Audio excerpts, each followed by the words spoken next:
कल अनाउंसमेंट आया था कि भारत से यूएई के तमाम फ्लाइट्स ओपन हो चुकी है सारे रेसिडेंट वीजा होल्डर्स के लिए जिनके 2 वैक्सीन लगाए जा चुके हैं। बड़ी तादाद में लोगों के अंदर एक्साइटमेंट देखने को मिला बिकॉज बहुत सारे लोग जो हैं वो लंबे समय से भारत में फंसे हुए थे या किसी न किसी कारणवश भारत गए तो जरूर थे, लेकिन वापसी की फ्लाइट्स पे उनके लग गया था ब्रेक। अब सरकार के इस फैसले का सब लोगों ने स्वागत किया है। हालांकि बहुत सारे सवाल ऐसे हैं जिनके जवाब अभी भी क्लैरिटी से अथॉरिटीज की तरफ से नहीं मिले हैं। एक के बाद एक वो सारे सवाल हम आपके सामने रखेंगे। सबसे अहम सवाल है कि तमाम यूएई रेसिडेंट्स जो कि भारत से वापस लौटना चाहते हैं उनको 4 घंटे के अंदर अंदर रैपिड पीसीआर टेस्ट करवाना होगा, क्योंकि अभी तक ये तय नहीं किया गया है, इसके ऊपर क्लैरिटी नहीं आई है कि ये टेस्ट कहाँ पे करवाना होगा। ये एयरपोर्ट पे किया जाएगा एयरलाइन के द्वारा कि लोगों को अपने आप करके आना है।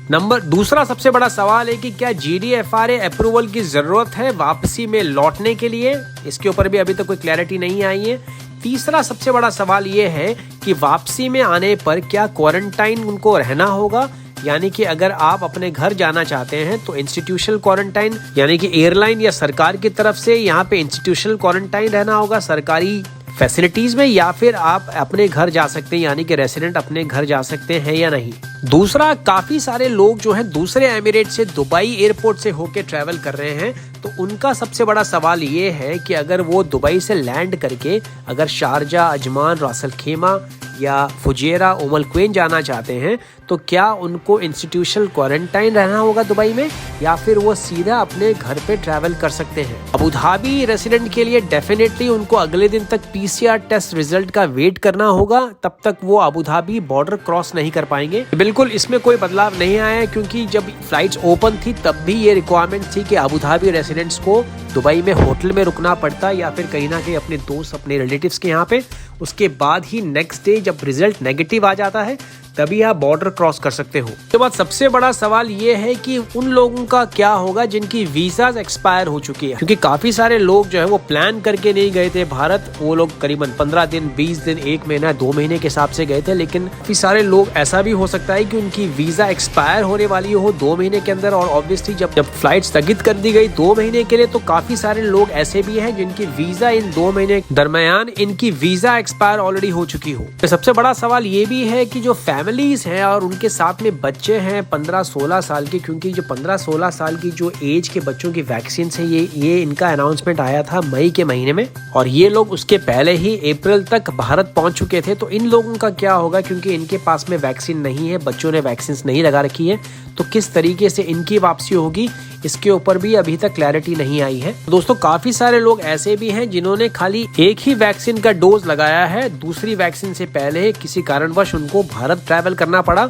और दूसरी वैक्सीन नहीं लगी है। ये तमाम रेसिडेंट्स, वीजा होल्डर्स भी जानना चाहते हैं कि वो सेकेंड डोज के बिना कैसे लौट सकते हैं वापस यूएई में। कौन कौन सी वैक्सीन यूएई के अंदर वैलिड है, तो ये 4 वैक्सीन है जैसा कि मैंने कल समाचार में बताया था, जिनके नाम इस प्रकार से हैं: साइनोफार्म, फाइजर, स्पुतनिक और ऑक्सफोर्ड की एस्ट्राजेनेका। दोस्तों, भारत में जो सीरम इंस्टीट्यूट ऑफ इंडिया जिस वैक्सीन को प्रोड्यूस कर रहा है उसका नाम है कोविशील्ड।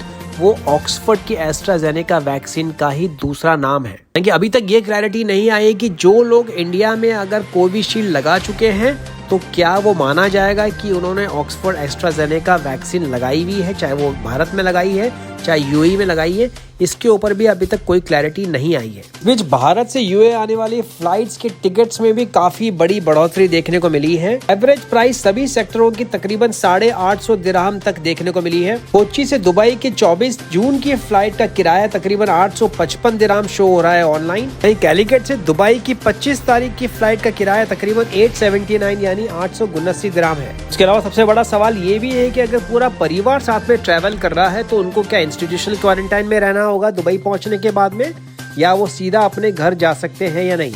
यही समाचार आशा करता है कि कल तक सरकार की तरफ से कोई ना कोई क्लैरिटी इसके ऊपर जरूर आएगी, बिकॉज तमाम सवाल हैं जिनके जवाब सारे ट्रैवल एजेंसीज वाले भी ढूंढ रहे हैं, और साथ में यूएई के रेसिडेंट वीजा होल्डर्स वापस लौटना चाहते हैं वे भी ढूंढ रहे हैं इन सारे के सारे सवालों के जवाब। प्लीज सब्र करें, पेशेंस करें, कोई ना कोई जरूर इसके ऊपर क्लैरिटी सरकार की तरफ से आएगी। तो अभी दुबई की सुप्रीम कमेटी ऑफ क्राइसिस और डिजास्टर मैनेजमेंट ने अनाउंस किया है कि कोविशील्ड वैक्सीन अगर किसी ने भी लगाई है भारत में भी, तो वो भी वैलिड रहेगी, क्योंकि वो एस्ट्राजेनेका वैक्सीन का ही एक दूसरा नाम है कि भारत की serum institute of India company ने प्रोड्यूस करी है, तो वो बिल्कुल मान्य रहेगी। अगर आपने दोनों वैक्सीन लगाई हुई है कोविशील्ड की, तो आप बड़े आसानी से यहाँ पे आ सकते हैं कि सारे के प्रोटोकॉल्स आपको वही फॉलो करने पड़ेंगे। 72 आवर्स के अंदर जो है आपका कोविड-19 का टेस्ट होना ज़रूरी है।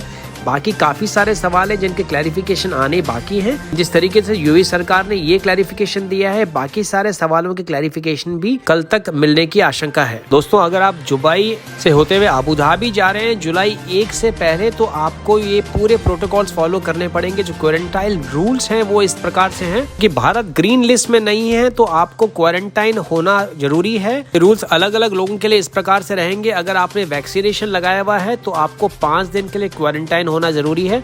अगर आपने वैक्सीनेशन नहीं लगाया तो वैसे भी आप भारत से नहीं आ सकते हैं।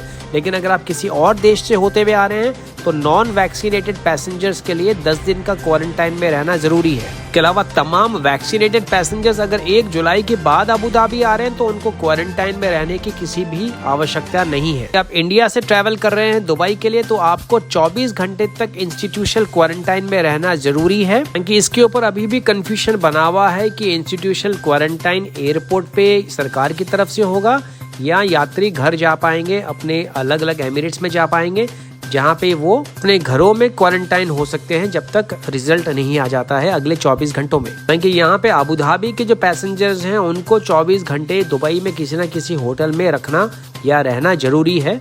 अगले दिन ही वो टेस्ट के बाद में अबू धाबी बॉर्डर की तरफ यात्रा कर पाएंगे। ये तमाम क्वेश्चंस जिनके सवाल अभी भी मिलने बाकी हैं, तो आशा करते हैं कि कल तक इनके सारे सवाल अथॉरिटीज की तरफ से आ जाएंगे और नया जैसे ही कोई अपडेट आएगा आपके पास में तुरंत ये जानकारी फॉरवर्ड की जाएगी। दोस्तों, अगर आपने चैनल सब्सक्राइब नहीं किया तो चैनल जरूर सब्सक्राइब करें, जिससे आप बिल्कुल भी मिस आउट नहीं करें कोई भी अपडेट्स के बारे में, भी इम्पोर्टेंट इन्फॉर्मेशन से आप वंचित न रहें। बाकी के तमाम जानकारियों के लिए, समाचारों के लिए देखते रहिए यूएई समाचार। अगले अपडेट तक रखें अपना ख्याल। सत श्री अकाल, मां सलामा, शबा खैर, नमस्कार।